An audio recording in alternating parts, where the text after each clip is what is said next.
Welcome to Display Express. In this series we're going to go through all the features of Display Express and how the system can be operated, how presets are created, how the system is set up, and all the special features of Display Express. As you can see, this is a software application that runs in a browser.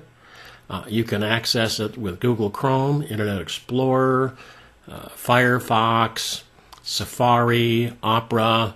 I can access it from a PC. I can access it from an iPad, an Android tablet, a smartphone. Anything that has web access and can display a web page. This software is part of a family of products. When I send control commands from this software, they will travel via RS-232 or IP to what we call a head end. It's a control modulator that takes the commands, translates that to a tiny control channel that fits in between channels 4 and 5. That travels to all the displays within the system, and I can control power, volume, channel, variety of other features. We have controllers that are dedicated to TVs that have built-in tuners, and we also have controllers that can hook to a video projector and be a tuner and a controller for that projector or a large screen monitor. Built into this system is it's primarily designed for control of displays over RF, and you don't need any extra wiring or technology to make that happen. You can also send commands via Ethernet. We have many sites that have connected projectors for various applications, and they want to make sure they're off as part of the schedule too. So we can send Ethernet commands to those projectors and turn them on and off and extend power management to those resources as well. The software is quite simple. As I said, it's web-based, and you can use anything you want. It'll be housed in a Windows PC. It'll be serving those web pages across the network, and so people can log into the software with management level authority. They can come in as a person who can just do control panels, and they can be a person who can just do scheduling but can't change any system features. The advantage to the software, there's no special programming you have to do. Anything you need to do, adding new displays, adding new features, doing new commands, doing new presets, creating schedules, requires no programming knowledge at all.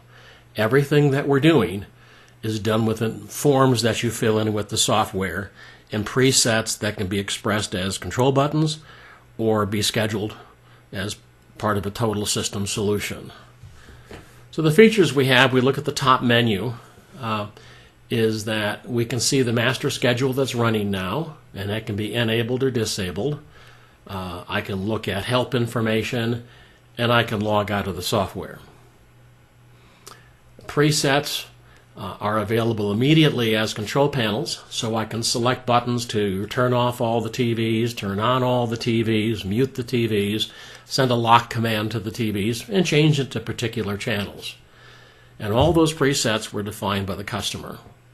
TV panels are a specialized version where I can select a particular TV or a group of TVs or all the TVs, and I can select a channel and send all those to that particular channel. Or I can change the volume to the sets, or mute them, or turn them on and off.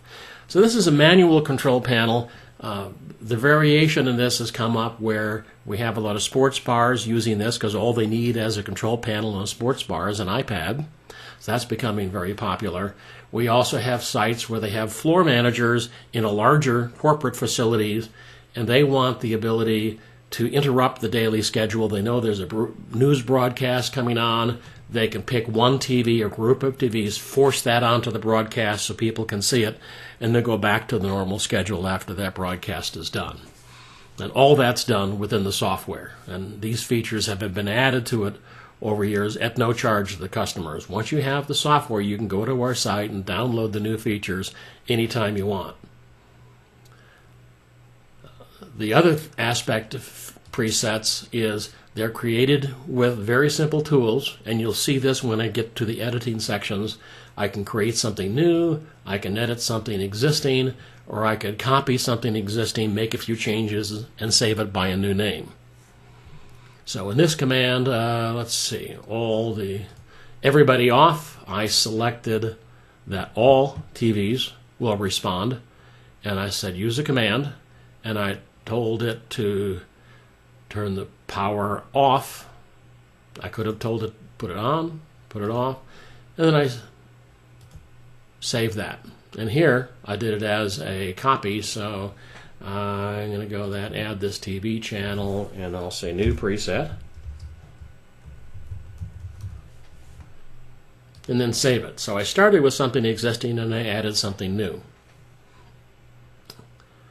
We also have system presets that you can do to schedule backups of the system files that you have, and then we also have presets that can go to a specific IP address and send a command to a device and bring in a projector with an Extron controller or directly control a projector or any other device that needs IP control. So that could be added as a button, or that could be scheduled as part of your system. Anything that's set up as a preset can be scheduled. So in this case, you can see that we're going to turn the TVs on at 9. We started this back in 2010. It's going to cycle Monday through Friday. All the TVs are going to turn on, and you can see it right by the schedule. So as you go through the schedule, you can just quickly check it and see what's the name of the preset, when it's going to happen, what's the repeat cycle, what TVs are going to be affected, and what is the command we're sending. So that's echoed right back to you. And then a user could go through and send it to an alternative schedule, and now there's an entirely different schedule that goes into place. This is used by corporations to run a different schedule during holidays. Large sports facilities will do this they'll make a schedule for each event. So the entire football game, the entire basketball game, and all the channels they go to and everything they're supposed to do is saved as a schedule. When that game comes up, they run that schedule for that day. The next game, they run a different schedule. So they can program ahead of time and edit the schedules for the games that they want. And again, they could disable that schedule anytime. They can see all the events that might happen in the future or just the events that happen today. That's all part of the schedule software. Alerts are a variation on a preset. The difference here is that when I click it, all the assigned TVs will go to a specific channel and they'll turn on. So you might have an emergency broadcast that's a weather alert, and you're going to send those to the weather channel, or you've got a broadcast that comes in through an emergency system. And at that time, you can command all the projectors, all the TVs in the system to go and display that channel, and you can set how loud that is going to be broadcast as well. The simplicity of the system goes again, because when I turn it off, the controllers themselves remembered what channel the TV was at and whether it was on or off. So that all the TV goes back to everything that they were at before. If they were on, they stay on. If they were off, they go off. And they go back to the channel that they were set to, and everything continues after the alert. Now, presets and alert are features you set up that we say play well with others. You could run everything off of Display Express. However, we have some other sites that tie in AMX or Crestron or other PC-driven control systems to work interactively with Display Express. So, for example, an emergency center could program Display Express and give names to the different kinds of alerts they want to have happen, but they could have a master AMX or Crestron system send that command to my software and I'll do it. So they don't have to go over to our software and press a button. That can be automated as part of the entire system. In the same way, you could do presets, and an AMX system could launch presets and groups and everything that I've defined in here, and it simplifies the programmer's job because he doesn't have to know exactly which TVs are involved. That can be changed and adapted within Display Express. That saves a lot of programming time. The setup will be the first things that we'll get into in the next session. Essentially, you can see what the name of the computer is. Are you going to talk 232 or IP to the system, the master system controller? who are the people who can access the system and what rights do they have? How do I define control panels, TV control panels? And then you'll be setting up channels, groups, and specific addresses and names for all the TVs in the system. And you can even go to what we call zones and change the name from Zone 2 to the left side displays, or skyboxes, anything else you want to call it. And the zone is a group of TVs, in this case the address from 513 to 767, and when I send it to that zone, all the TVs with those addresses will act as if they're one TV. So it simplifies things for programming and creating presets if all the TVs fall into that device group. In addition, a person could log off as a master, and I'll say panel. This is a name I set up in the system, and go there. And now you can see that a person only has access to control panels you've designed. This is one I use for testing my tech support system. It could be a manual control panel that I can select different displays, say in a sports bar.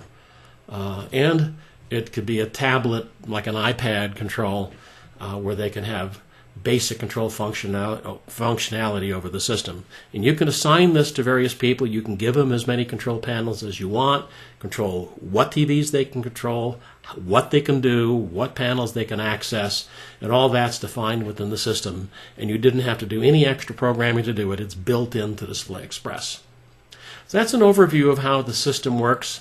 In the next session, we'll be going and looking at how do you set up a system in Display Express and begin that initial process of getting the system going.